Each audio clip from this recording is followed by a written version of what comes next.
इष्टदेवं नमामि सोमेश्वरं स्वतन्त्रं उमापतिं तं विजयं नमामि नमामि विघ्नेश्वरनन्दिनाथं पुत्रप्रियं तैशिरसा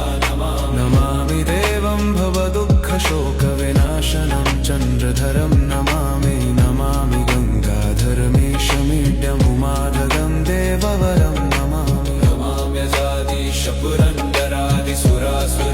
नमाम्यजादिशपुरन्दरादिसुरासुरैरचितपादपद्मं नमामि देवी मुखवादनान इक्षार्थमक्षित्रितयं यैष पञ्चामृतैर्गन्धसुधूपदीपैर्विचित्रपुष्पैर्विधैश्च मन्त्रैः